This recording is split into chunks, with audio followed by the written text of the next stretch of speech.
I'm Brittany Green, I'm mom. Hi, and I'm Richard, and I'm dad. So how we met, we were in college. I was a sophomore at A&M and Brittany was a freshman. I sat next to Brittany. We talked about a bunch of random stuff. Fast forward a few weeks, here we are dating. And we got married. Yeah, funny how that works. But I think on our first date, took me to Cheddar's, which he later told me he doesn't like Cheddar's. And we sat down to eat, and I'm pretty sure what I told him was, I have a test tomorrow, so I'm not doing anything crazy tonight, and I'm adopting kids one day, so if you have a problem with any of that, you can just buy my dinner, and we'll call it good. And he was like, I guess I'm fine with that. And so we were talking about adoption, from our very first date. Me personally never really thought about adopting when I was younger, but after meeting Brittany and having all the conversations, thought it was a wonderful thing, and so we did it. When we first started doing the paperwork and all that, they told us this is going to take years. This is, you're probably going to get an older child. All of these things. And we were like, no, that's great. It was just a few months in, they called us and they said, how we said a few years, and we were like, yes, that would be great. And they're like, yeah, it's right now. And then they said, yeah, and, an older child, not so much. He's 16 months. And we were so excited to meet him. And then I think after that, we met him like a couple weeks after, but we got his file, and just first thing you're reading this file, and it was thousands of pages. Eli's start to life was not good, to put it mildly. When we were reading the file and we were talking with his people, his team that were supporting him, we kind of started to get the bigger picture of it. He was born premature, about 8 weeks early, so he's just a little thing. If you can just picture, just a little handful if you've ever seen a premature baby. And it was a fairly normal birth, and he went home with his bio mom and his bio dad, young kids, they weren't married. And then 2 weeks later, all of a sudden, this little baby's in the emergency room. And from what the doctors could tell us and what we saw in the report is he had been slammed down on a surface, something that would give a bit, probably like a mattress, and not just once, more than once, over several days. And bio mom was home alone with him. Bio dad came home, heard the baby crying. He had blue lips, and he started having a seizure. So that's when they took him to the hospital. And when those doctors saw him, and he still is one of the top 5 cases of physical abuse seen at Dallas Children's Medical Center.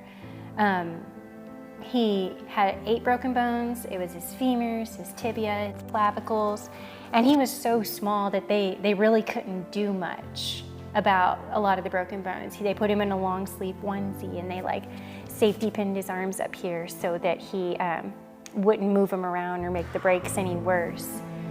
And then we met him, and it's quite different. And then what you're reading in the paper, all these awful, horrible things, and you're picturing all this bad stuff. And yeah, when we meet him, and he's like a perfectly normal small child, crawling around, super happy to play, wants your attention. And he was so happy.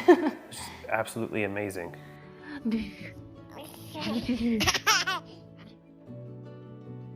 So Eli had what?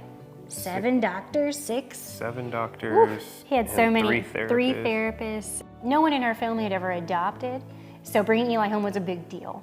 And but the first night that my parents met him, which they are Mima and Pop, that is their full names.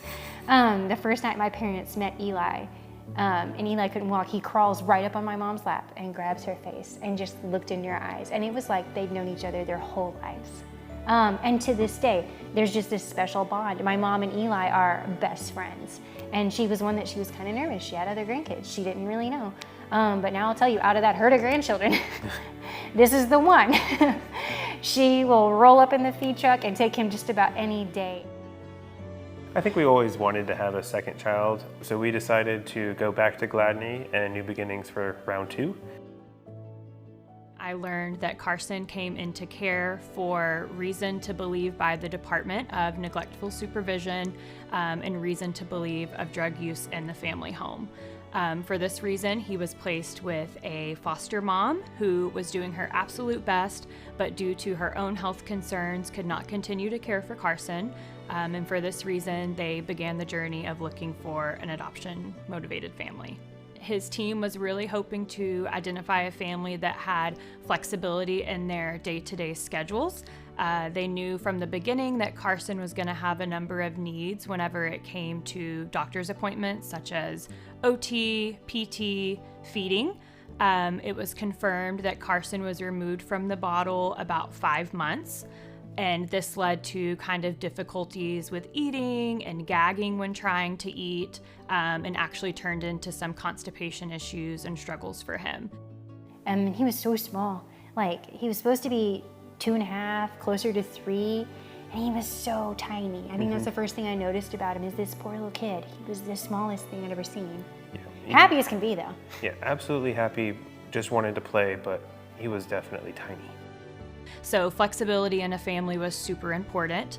They were also hoping to identify a family that had another child in the home that was close to Karsin's age. So the department thought, hey, if we bring in a child that's close to his age, maybe he'll begin to kind of mimic some of their behaviors and some of their milestones and naturally just kind of start to catch up. And so for these reasons, I had just the ultimate light bulb moment that the Green family was going to be the perfect fit for Karsin. Greens were like, this is for us. We're doing this. We want to meet him. We can't wait.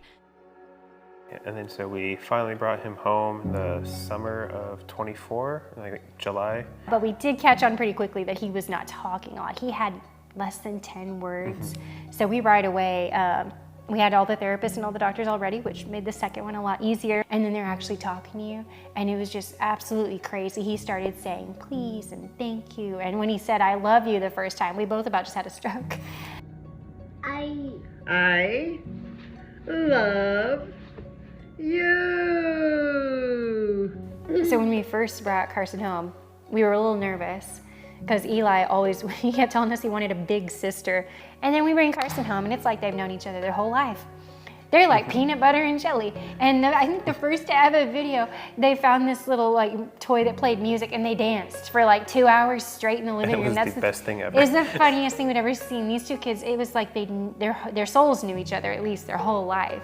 They'd been best friends, but they just clicked right away.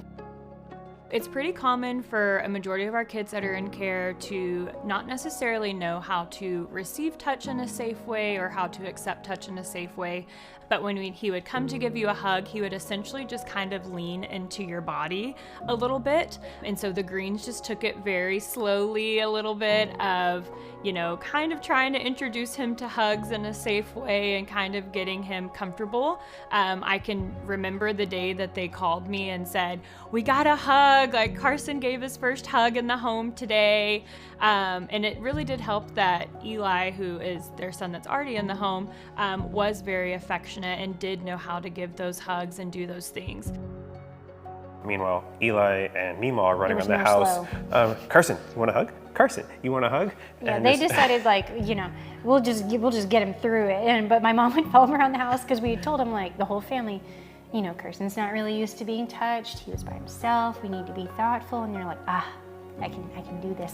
Do you want a hug? Do you want a hug? Mima, I'll hug you. I can hug you. Do you want a hug? It's okay if you don't, but I'll give you one. So, you gotta let people help how they want to. And it worked. For what adoption means to us, it is such an amazing, powerful thing.